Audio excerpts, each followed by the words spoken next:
The morning mist clung to the Douglas firs like smoke. September 8th, 2010, just after sunrise. The kind of morning that makes the Oregon wilderness feel prehistoric, untouched, eternal. Sarah Mitchell didn't expect her search and rescue dog to find anything that morning. She was just running training exercises in the Willamette National Forest, routine work for a volunteer with Lane County Search and Rescue. The forest was quiet except for the distant call of ravens and the soft padding of her German Shepherd, Rex, through the undergrowth. They were working a grid pattern through a section of old-growth forest about 12 miles east of Mackenzie Bridge. Tourist season was winding down, the campgrounds emptying out as families headed back to Portland and Eugene for the school year. Sarah liked the solitude, the way the forest felt when it wasn't crawling with hikers and mountain bikers. That's why she'd chosen this area for training, remote enough to challenge Rex, accessible enough that she wouldn't need overnight gear. Rex suddenly stopped, his entire body going rigid, his nose lifted, catching something on the wind. Sarah knew that posture. In 6 years of search and rescue work, she'd seen it maybe a dozen times. Rex had found something, or someone. The dog took off through the underbrush, Sarah scrambling to keep up. They pushed through a wall of rhododendrons, branches catching at her jacket. The forest opened into a small clearing, barely visible from any trail. Rex was circling something, whining in that particular way that made Sarah's stomach drop. At first, she thought it was just abandoned camping gear. A torn blue tarp partially covered by leaves and debris. An old Coleman cooler, lid askew. A camping chair, the fabric rotted through. But as she approached, she saw the boots. Hiking boots, still laced, protruding from beneath the tarp. Sarah's hands shook as she called Rex back, her voice barely steady. She didn't touch anything. Couldn't. Her legs felt frozen, but not from the morning chill. She fumbled for her radio, the emergency frequency crackling to life. "This is Sarah Mitchell, with Lane County Search and Rescue. Grid reference 44127. I need law enforcement at my location immediately." Her voice cracked. "I've found human remains." Within hours, the quiet forest would be swarming with state police, forensic teams, and investigators. But in that moment, Sarah stood alone in the morning mist, staring at what would become one of Oregon's most baffling cold cases. A case that would take 14 years, cutting-edge technology, and a shocking revelation to finally solve. The boots belonged to David Chen. He was 28 years old, and he'd been missing for 3 months. By noon, the forest clearing looked like a crime scene from a detective show. Yellow tape strung between trees. Evidence markers scattered across the ground. Photographers documenting every angle. Oregon State Police had taken over, with Detective Jim Rodriguez leading the investigation. David Chen's remains were found in advanced decomposition, but certain things were immediately clear. This wasn't a hiking accident. This was an exposure. The position of the body, the damage to the skull, this was homicide. The identification came quickly. 3 months earlier, David's family had reported him missing. He'd told his parents in Portland he was taking a solo camping trip to clear his head after a rough breakup. He'd loaded his 2003 Honda CR-V with camping gear and headed east toward the Cascades. That was June 10th, 2010. He never came home. His family had been frantic. David was experienced outdoors, grew up camping and hiking throughout Oregon. He knew how to handle himself in the wilderness. When he didn't return after a week, didn't answer his phone, didn't show up for his job at a Portland tech startup. They knew something was wrong.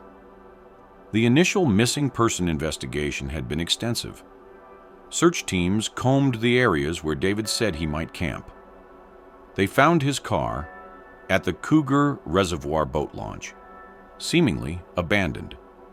His tent was still in the trunk, unused. His wallet and keys were gone. It was like he'd parked and vanished into thin air. Now, 3 months later, they'd found him 4 miles from his car, in an area the search teams had somehow missed. The campsite where his body was discovered wasn't official. No fire ring, no cleared ground, no trail access. It was the kind of place you'd only camp if you didn't want to be found, or if someone didn't want you to be found. Detective Rodriguez stood at the edge of the crime scene, notebook filling with observations. The cooler contained decomposed food and empty beer bottles. The camping chair was positioned facing east toward Mount Jefferson. David's backpack was found nearby, contents scattered by animals. His cell phone was never recovered. The medical examiner's preliminary assessment was blunt force trauma to the head, multiple impacts. This wasn't a single blow from a fall or accident. Someone had attacked David Chen repeatedly, violently, with intent to kill. But why? David was a software engineer, well-liked, no criminal record, no known enemies. He'd broken up with his girlfriend 2 weeks before the camping trip, but she had an alibi. She'd been in California at a wedding when David disappeared. His co-workers described him as quiet, friendly, the kind of guy who brought donuts to meetings and helped fix everyone's computers. The crime scene offered frustratingly little evidence. 3 months of Oregon weather had destroyed most forensic traces. No fingerprints, no DNA from the perpetrator, no weapon found. The only unusual items were a few cigarette butts near the body — David didn't smoke — and some tire tracks on an old logging road about a quarter-mile away, but those could have been from anyone. Rodriguez interviewed everyone who'd been camping in the area that June weekend. The Cougar Reservoir campgrounds had been busy. Early summer, good weather, dozens of families, and groups scattered throughout the recreation area. Most hadn't noticed anything unusual. A few remembered seeing David's car at the boat launch. One couple thought they'd seen him talking to someone near the restrooms, but couldn't provide a description. The case was going cold before it had even heated up. A young man murdered in the wilderness. No witnesses, no physical evidence, no clear motive. It was the kind of case that haunts detectives. Solvable in theory, impossible in practice. As summer turned to fall in 2010, David Chen's murder joined the growing list of Oregon's unsolved homicides. His family held a memorial service in Portland. His mother spoke about her son's love for the outdoors, his gentle nature, his dreams of starting his own company. She begged anyone with information to come forward. No one did. Where are you watching from right now? Drop your location in the comments below. I'm always amazed by how far these stories reach, from small towns to big cities, across countries and continents. We're all connected by these cases, by the search for truth and justice. And hey, what time is it where you are? Are you watching this late at night like I was when I first dove into David's case? There's something about these stories that keeps us up, isn't there? That need to understand, to find answers, to see justice done.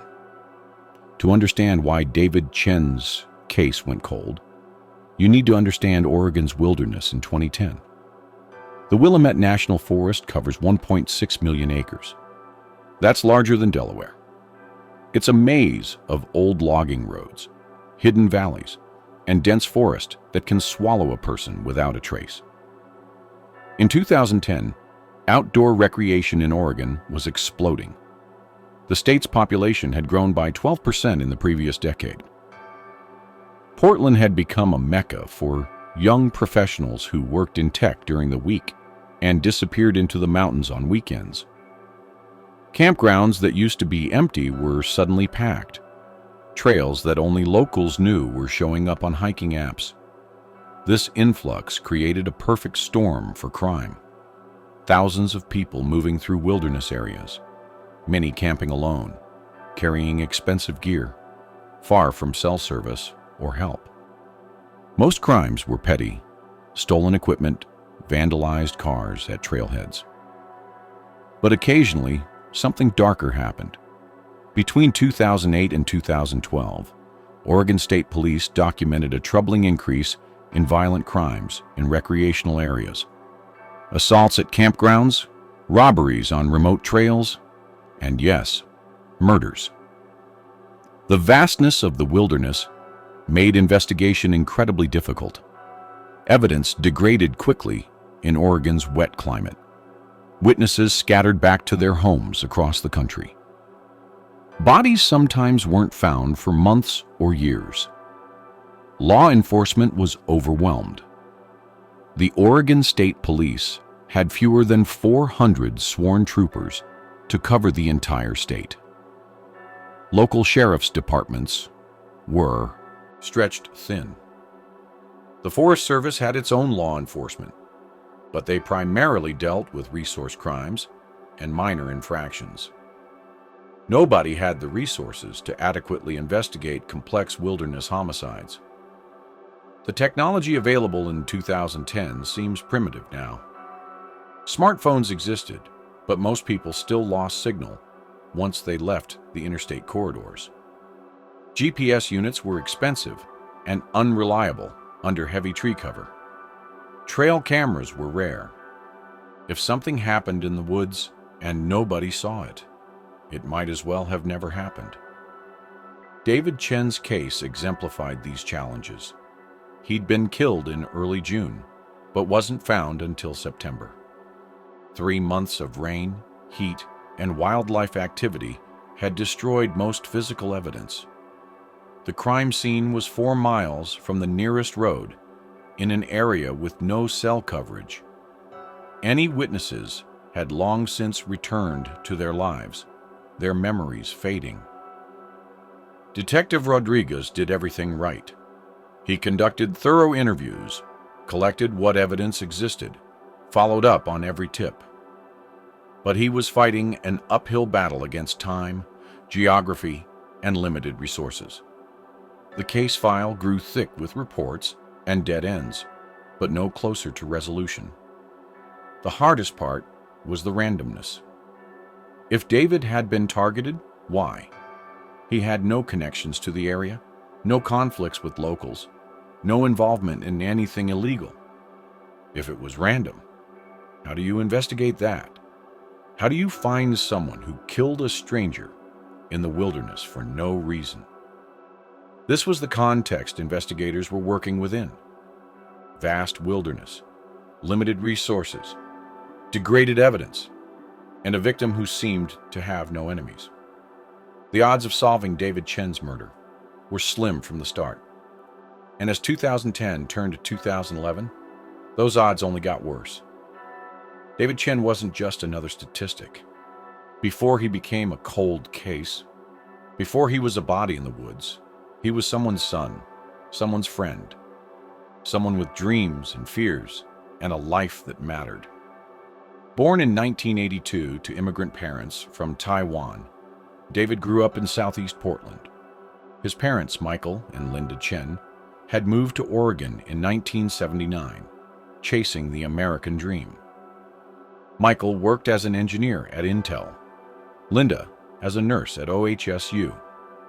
They saved every penny, bought a modest house in the Jade District, and raised 2 children, David and his younger sister Amy. David was the quiet one. Amy was outgoing, popular, the kind of kid who organized study groups and led student council. David preferred computers and nature. He'd spend hours coding in his room, then disappear on weekend camping trips with his Boy Scout troop. He earned his Eagle Scout at 16, his final project involving trail restoration in the Mount Hood National Forest. He went to Oregon State University for computer science, not because he was passionate about it, but because it was practical, safe, what his parents expected. He did well enough, graduated in 2004, got a job at a Portland startup, developing mobile apps, before mobile apps were really a thing. But David was restless. Friends described him as searching for something he couldn't quite name. He'd tried rock climbing, mountain biking, photography. He'd dated a series of women who all said the same thing. David was sweet, kind, but distant. Like part of him was always somewhere else, somewhere he couldn't take them. In early 2010, David had been dating Jessica Palmer for about a year. She was everything he wasn't: extroverted, ambitious, certain about what she wanted from life. She worked in marketing, had a 5-year plan, wanted to buy a condo in the Pearl District. David couldn't commit to dinner plans a week in advance. The breakup was inevitable. Jessica wanted marriage, kids, a mortgage. David he didn't know what he wanted. The conversation happened on May 28, 2010. Jessica later told investigators it was mutual, sad but not angry. David seemed relieved, actually, like a weight had been lifted. 2 weeks later, he told his parents he needed to get away. Just a week or so, camping alone, clearing his head. His mother worried. David had been seeming depressed lately, withdrawn even by his standards. But his father understood. Sometimes a man needs solitude, needs to sit with nature and figure things out. David spent the week before his trip preparing meticulously. He bought new hiking boots, a water filtration system, downloaded trail maps to his GPS. He told his sister he was planning to hike a section of the Pacific Crest Trail, maybe do some backcountry camping near Cougar Reservoir. He seemed excited, more animated than he'd been in months. His last text to Amy was on June 10th, sent from somewhere near Mackenzie Bridge. Found a perfect spot. No cell service after this. See you in a week. Tell Mom not to worry. Amy still has that text saved on an old phone she can't bear to throw away. David never made it to the Pacific Crest Trail. Never set up his new tent. Never used the water filtration system that was still in its packaging when investigators found his car. Somewhere between the Cougar Reservoir boat launch and that hidden clearing 4 miles away, David's search for solitude became something else entirely. His parents would spend the next 14 years wondering what happened in those woods, whether David suffered, whether he knew why he was being attacked, whether he thought about them in his final moments. Michael Chen died in 2019, never knowing who killed his son. Linda still lights a candle every June 10th. Amy named her own son David, hoping to give the name a future since it had been robbed of one. They deserved answers. They deserved justice. And for 14 years, it seemed like they'd never get either. The first 48 hours after David's remains were discovered in September 2010 were crucial. Detective Rodriguez knew the statistics. Most homicides that aren't solved within 2 days go cold. But this case was already cold. David had been dead for 3 months. The trail wasn't just cold, it was frozen. Still, they worked it hard. The medical examiner confirmed cause of death: blunt force trauma to the skull.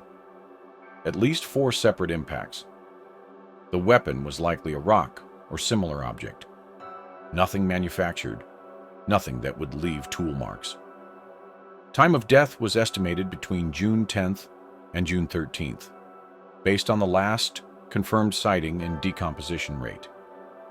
Investigators processed David's Honda CR-V again, more thoroughly this time. They found his wallet under the passenger seat, cash and credit cards untouched, ruling out robbery. His car keys were never found. His cell phone was missing, but records showed it last pinged a tower near Cougar Reservoir on June 10th at 3:47 p.m., then went dead. The cigarette butts found near the body were collected and sent for DNA testing. 3 different brands: Marlboro, Camel, American Spirit. The DNA came back to multiple individuals, but none matched anyone in CODIS, the national DNA database. Without a suspect to compare them to, they were useless. Interviews expanded. Every registered camper at Cougar Reservoir that weekend was contacted. Most had alibis, confirmed by family or friends they'd been camping with. A few solo campers couldn't be verified, but none had criminal histories or connections to David. One lad seemed promising. A transient named Keith Warner had been arrested for assault in Eugene 2 weeks after David's disappearance. He'd been camping illegally in the area that June. When questioned, Warner admitted to being at Cougar Reservoir, but denied knowing anything about a murder. His DNA didn't match the cigarette butts. He had an alibi for June 11-12. He'd been in the Lane County Jail for public intoxication. Rodriguez looked at David's life for motives. The ex-girlfriend was cleared immediately. Jessica had been at a wedding in San Diego, hundreds of photos and witnesses confirming it. David's co-workers were all accounted for. He had no debts, no drug connections, no secret life that investigators could find. They explored the possibility of a hate crime. David was Asian American in a predominantly white rural area. But there was no evidence of bias motivation, no similar attacks, no local white supremacist activity. The wilderness angle was investigated. Could David have stumbled onto something he shouldn't have? Illegal marijuana grows were common in Oregon forests. Meth labs sometimes operated in remote areas. But the clearing where David was found showed no signs of drug activity. No irrigation lines, no chemical residue, no defensive positions.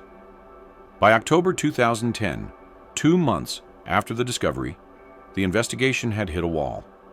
They had a body, a cause of death, a timeline, but no suspect, no motive, no witnesses. The cigarette DNA was their best evidence, but without a match, it was worthless.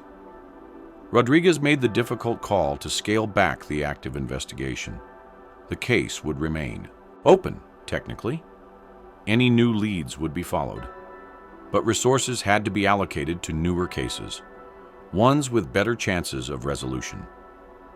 David Chen's murder became another file in a cabinet full of cold cases. Another family left without answers. Another killer walking free. The years started to blur together. 2011 passed with no developments. David's parents called monthly at first, then every few months, then just on the anniversary. Rodriguez always took their calls, always said the same thing. "We haven't given up. If anything new comes in, you'll be the first to know." In 2012, a new detective inherited the case when Rodriguez retired. Detective Maria Santos reviewed everything, requested some DNA retesting with newer methods, but found nothing Rodriguez had missed. The cigarette butt DNA was run through CODIS again. No matches. 2013 brought a brief moment of hope. A man arrested for murder in California had been camping in Oregon in June 2010. Santos flew to Sacramento to interview him. But his alibi checked out. He'd been in southern Oregon that week, nowhere near Cougar Reservoir.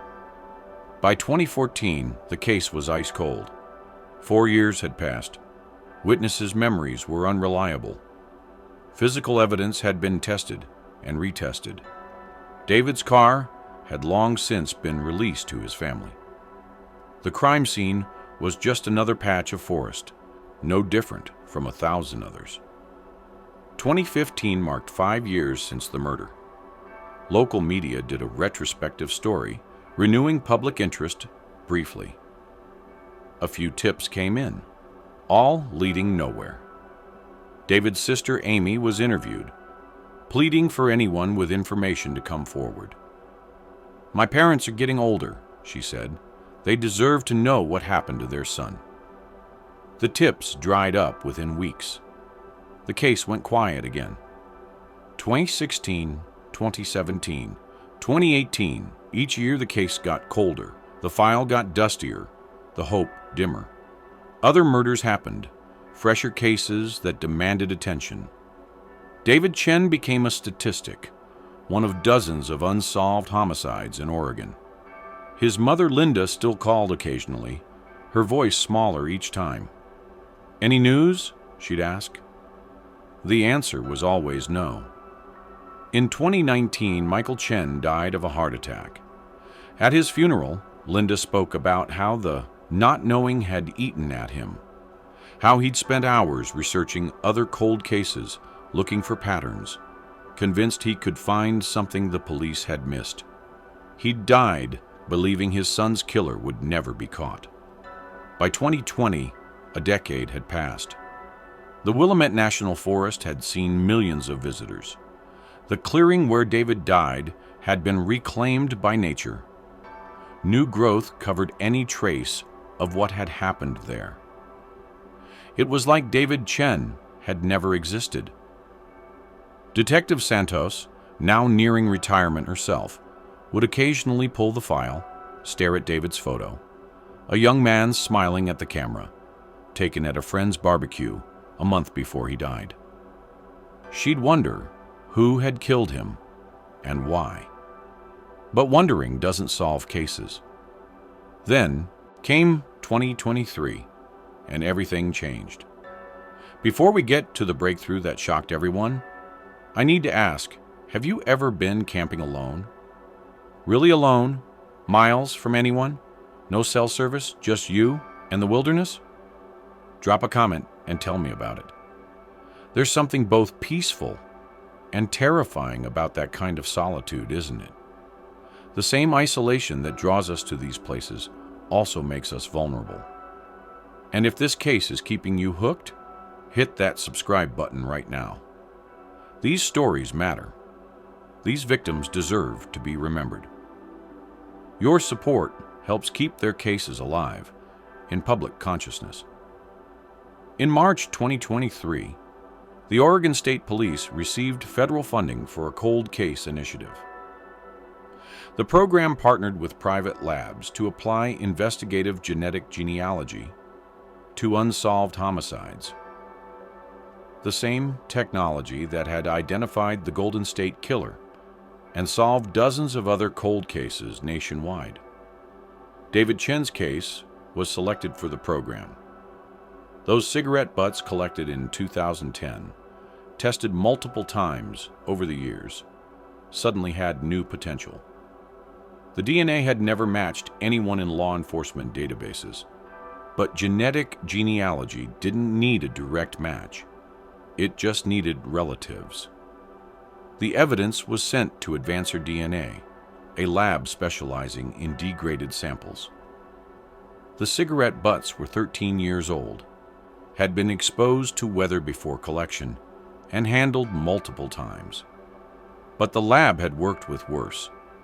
It took 6 weeks to develop usable profiles from the cigarette DNA. 3 different profiles from 3 different people. One appeared to be contamination from an investigator. The second was too degraded to use.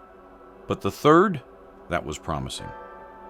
The profile was uploaded to GED Match, a public genealogy database. Unlike law enforcement databases that only contained criminals, GED Match had millions of regular people who'd uploaded their DNA from companies like 23andMe and Ancestry.com, hoping to find relatives and trace their family history. The genealogists got to work. The initial matches were distant, fourth and fifth cousins. But that was enough to start building family trees. They worked backwards, finding common ancestors, then forward, mapping out every branch, every descendant. The process was painstaking. Birth certificates, census records, obituaries, social media, everything was used to build comprehensive family trees.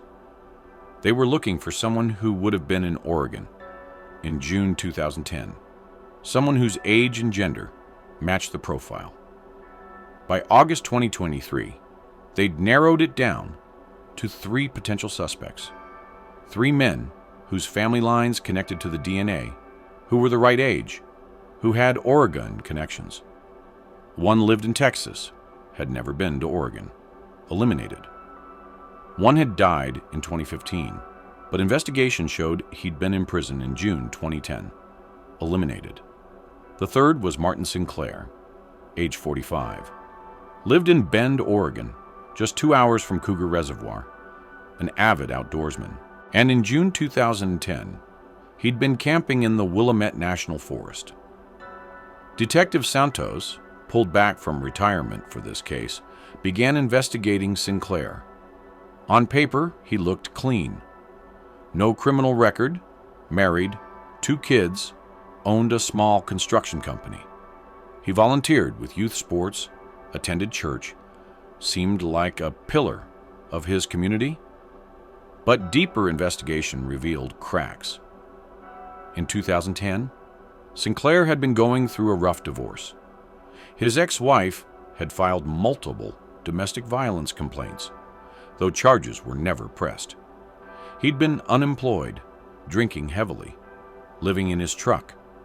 Most interesting, Sinclair was an experienced hunter. He knew the Willamette National Forest intimately, and he smoked American Spirit cigarettes, the same brand found at the crime scene. Investigators needed direct confirmation. In September 2023, they began surveillance on Sinclair. They collected a discarded coffee cup from a job site. The DNA from that cup was rushed to the lab. On October 2, 2023, the results came back. Direct match to the cigarette butt DNA from David Chen's crime scene.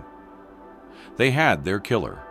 After 13 years, they finally knew who had murdered David Chen. The arrest warrant was prepared meticulously. They had one shot at this. The DNA evidence was solid, but it only placed Sinclair at the scene. They needed more for a conviction. Investigators dug deeper into June 2010. Sinclair's credit card records showed he'd bought gas in Mackenzie Bridge on June 10th. His ex-wife confirmed he'd been camping alone that week, trying to clear his head during their divorce proceedings. His own social media posts from 2010, long forgotten, showed photos from Cougar Reservoir dated June 9th.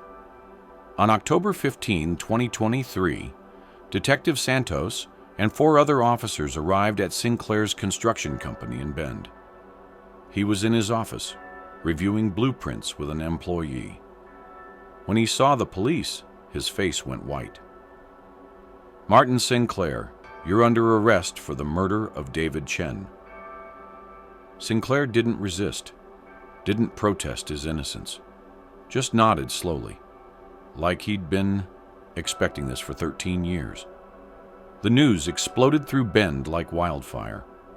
Martin Sinclair? The guy who coached Little League? Who built half the custom homes in the area? Who sat on the church board? It couldn't be true. But it was. Sinclair's arrest sent shockwaves through Bend, Oregon. This wasn't Portland or Eugene, where murders, while tragic, weren't entirely unexpected. Bend was supposed to be safe, an outdoor paradise where people moved to escape big city crime. And Martin Sinclair wasn't supposed to be a killer. His neighbors were interviewed by every news outlet in Oregon. They all said the same things. He seemed so normal. He helped fix my fence last summer. My kids played with his kids. The cognitive dissonance was overwhelming. How could the Martin Sinclair they knew be capable of murder? Sinclair's wife, his second wife, whom he'd married in 2012, stood by him initially.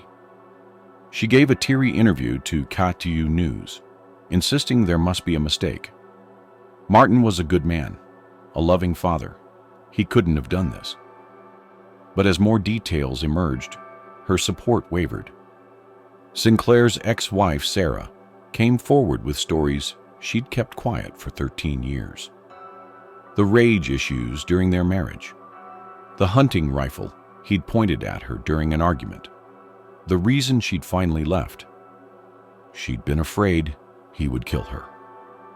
When I heard about that young man's murder back in 2010, Sarah told investigators, something in my gut wondered if Martin could be involved. But I had no proof. And honestly, I was too scared to say anything. The investigation post-arrest revealed more disturbing details. Sinclair had been fired from his job in early 2010 for getting in a physical altercation with a co-worker. He'd been drinking heavily, living in campgrounds because Sarah had gotten a restraining order. June 2010 had been rock bottom for Martin Sinclair. Prosecutors began building their theory of the case. Sinclair, drunk and angry at the world, had encountered David Chen in the wilderness. Maybe David had camped too close to where Sinclair was staying. Maybe they'd had an altercation over something trivial, a campsite, noise, nothing that should matter. But to Sinclair, in that state of mind, everything was an offense. Everything was a challenge to his manhood, his control. David Chen, alone and unsuspecting, became an outlet for 13 years of rage. The cigarette butts told part of the story. Sinclair had likely sat near David's body afterward, smoking, thinking about what he'd done. Then he'd walked away, leaving David in that clearing, and returned to his life like nothing had happened. In the weeks following his arrest, more evidence surfaced. Sinclair had sold his truck shortly after June 2010, the vehicle that might have had evidence.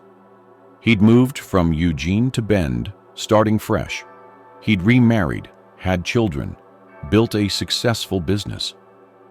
For 13 years, he'd lived with the knowledge of what he'd done. Some wondered if he'd killed others.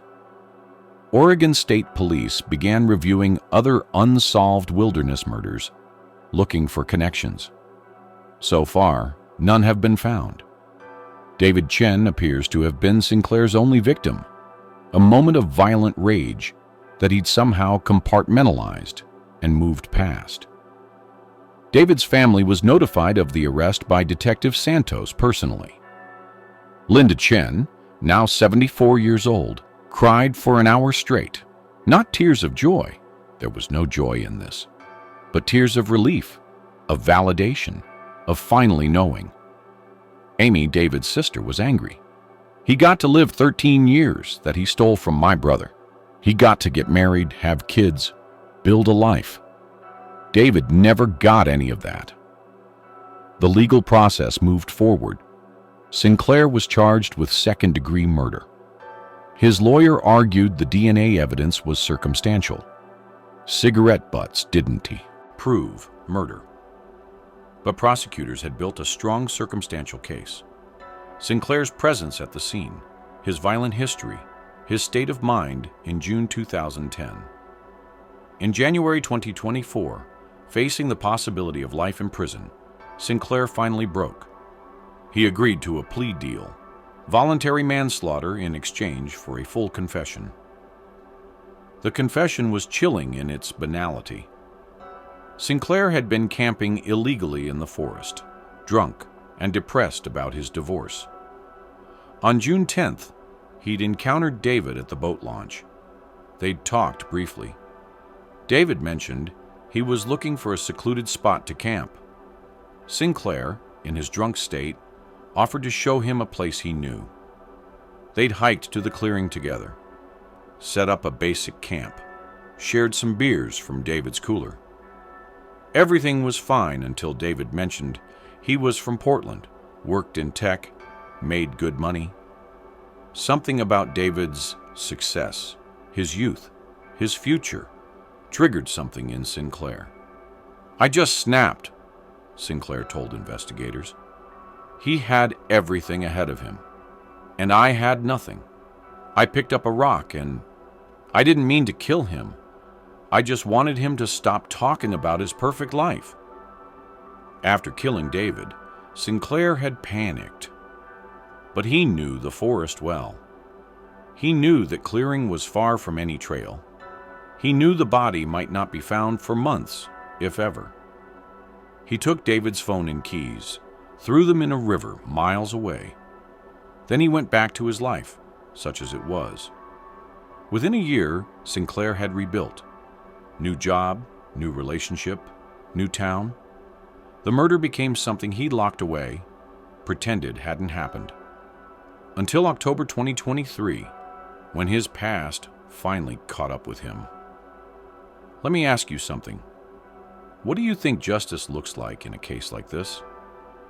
After 13 years, with the killer having built a new life, with the victim's father already gone, is there ever really closure? Drop your thoughts in the comments. These philosophical questions don't have easy answers, but they're worth discussing. And if you're still watching, you're clearly as invested in seeing justice done as I am. Share this video with someone who cares about these cases too. Every share helps keep these stories alive, keeps pressure on the system to solve cold cases. In March 2024, Martin Sinclair was sentenced to 20 years in prison for voluntary manslaughter. He stood in the courtroom in an orange jumpsuit, looking nothing like the successful contractor he'd been 6 months earlier. He'd lost weight, aged years and months. The reality of his actions had finally hit him. Linda Chen gave a victim impact statement that left everyone in tears. She talked about David as a baby, his first words, his first camping trip with his father. She described the 13 years of not knowing, the toll it took on her husband, the hole in their family that would never heal. "You stole my son's future," she told Sinclair directly, "but you also stole our past. Every memory of David is now tainted with how he died. Every photo, every story, every moment of joy is followed by the thought of him alone in those woods, scared and confused, not understanding why this was happening." Amy spoke too, her anger barely contained. "My son will never meet his uncle. My brother never got to be the best man at my wedding. He never got to see our parents grow old, never got to find whatever he was searching for. You took all of that because you were having a bad day? Because you were jealous. David was the gentlest person I knew. He would have helped you if you'd asked. Instead, you killed him." Sinclair's statement was brief. He apologized, said he was sorry, that he'd think about David every day for the rest of his life. It felt hollow. How do you apologize for murder? How do you make amends for 13 years of lies? The judge was harsh in his sentencing remarks. "Mr. Sinclair, you not only took a life, you then built your own life on that crime. Every success you've had, every moment with your children, every day of freedom you've enjoyed for 13 years, all of it was stolen from David Chen. 20 years doesn't bring him back, but it's a start at balancing the scales. With good behavior, Sinclair could be out in 12 years. He'll be 57. Still young enough to have some life left. David Chen will still be 28, forever frozen in that forest clearing. The case's resolution brought mixed reactions. Relief that it was solved, anger that it took so long, frustration that Sinclair had lived freely for 13 years. But also hope. If this case could be solved after 13 years, maybe others could too. Oregon State Police announced they would be applying genetic genealogy to dozens of other cold cases. Families who'd given up hope suddenly had reason to believe again. The technology that caught Sinclair could catch other killers who thought they'd gotten away with it. For the Chen family, the legal resolution brought some peace, but no real closure. How can there be closure when someone you love is gone? They held a second memorial for David, this time with answers, if not understanding. Linda Chen said knowing what happened was better than wondering, but only slightly. David's story became part of a larger conversation about violence in recreational areas, about the vulnerability of solo travelers, about the randomness of evil. Parks implemented new safety measures. Hiking groups promoted buddy systems. But you can't eliminate risk entirely, can't protect everyone from the Martin Sinclairs of the world. The technological success story, genetic genealogy solving a 13-year-old case, made international news. Law enforcement agencies from around the world inquired about the process. Cold case units received new funding. Families of victims had new hope. But technology is just a tool. It took human persistence to keep David's case active. It took Detective Santos coming out of retirement. It took genealogists spending hundreds of hours building family trees. It took a community of people who believed David Chen deserved justice, even after 13 years. Martin Sinclair now sits in Snake River Correctional Institution. His children visit occasionally, trying to reconcile the father they knew with the killer he admitted to being. His business was sold. His house foreclosed. His new wife divorced him. Everything he'd built on the foundation of David's death crumbled. Some would say, that's justice. Others would say, justice is impossible when someone is already dead. The philosophical debates continue, but the practical reality is simple. A killer was caught, a family got answers, and maybe, just maybe, other killers are looking over their shoulders, wondering if their past is about to catch up with them. David Chen was 28 years old when he died. He'd been searching for something in those woods. Peace, clarity, meaning. He never found it. Instead, he found Martin Sinclair on the worst day of Sinclair's life, and it cost David everything. But David's legacy isn't just tragedy. His case pushed forward the use of genetic genealogy in Oregon. It brought attention to cold cases that had been forgotten. It reminded us that justice delayed doesn't have to mean justice denied. His death, senseless as it was, has helped bring closure to other families through the advancement of investigative techniques. Linda Chen still lives in Portland, in the same house where David grew up. His room is long since converted to other use, but she keeps a photo of him on the mantle, not from near the end, but from when he was 8, grinning with a missing tooth, holding a fish he'd caught on his first camping trip with his father. That's how I choose to remember him, she says. Not as a victim, not as a cold case, but as my little boy who loved the outdoors. The fact that he died in the place he loved most. There's no comfort in that, but there's something. He was where he wanted to be, even if what happened there was the last thing anyone would want. Amy Chen has become an advocate for cold case investigations, working with families of other victims, pushing for funding for genetic genealogy programs. David can't speak for himself, she says, so I speak for him and for everyone else who's still waiting for answers. The clearing where David died is unmarked, unknown to hikers who pass within yards of it. Nature has reclaimed it completely. But sometimes, Linda Chen drives out to Cougar Reservoir, not to the clearing. She doesn't know exactly where it is and doesn't want to, but to the boat launch, where David's car was found. She sits there, watching the water, remembering her son, and sometimes she talks to him. I tell him we found the man who hurt him. I tell him his father loved him. I tell him about his nephew, about Amy's life, about the world he's missing. And I tell him, I'm sorry. Sorry we couldn't protect him. Sorry it took so long to find answers.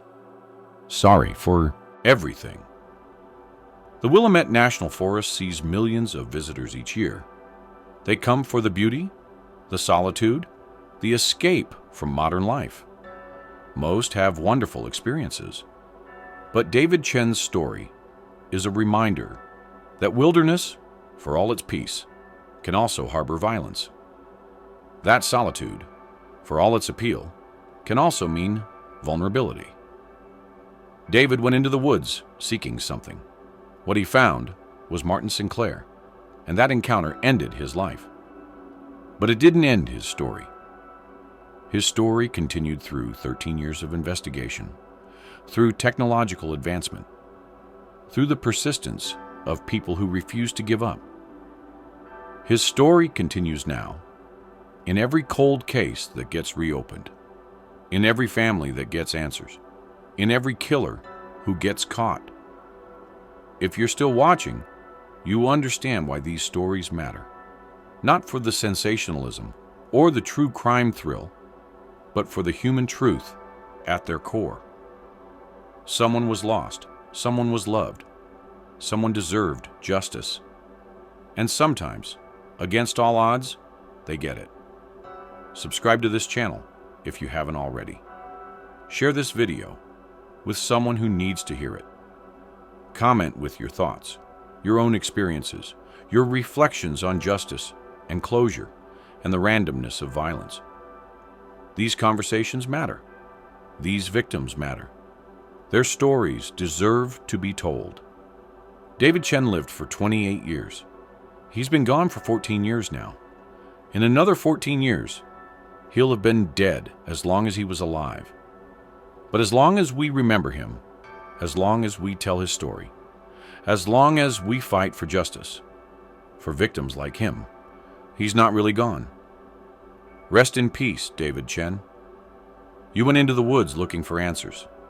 It took 13 years, but we finally found them for you. The forest keeps its secrets until it doesn't. Technology advances. Investigators persist. Families endure. And sometimes, eventually, justice finds a way. David Chen walked into the Willamette National Forest on June 10, 2010, seeking solitude and peace. He found Martin Sinclair instead. That random encounter, that moment of rage, that senseless violence, it destroyed one life, and ultimately two, because Sinclair's life, as he knew it, is over too. But from that destruction came determination. From that cold case came breakthrough. From that 13-year wait came revolutionary change in how we investigate unsolved murders. David Chen mattered. His life mattered. His death mattered. And now his story matters, as a reminder that we never give up, we never forget, and we never stop seeking justice, no matter how long it takes. Thank you for watching. Thank you for caring. Thank you for remembering David Chen. Until next time, stay safe out there. And remember, every cold case can be solved. It just takes time, technology, and people who refuse to give up.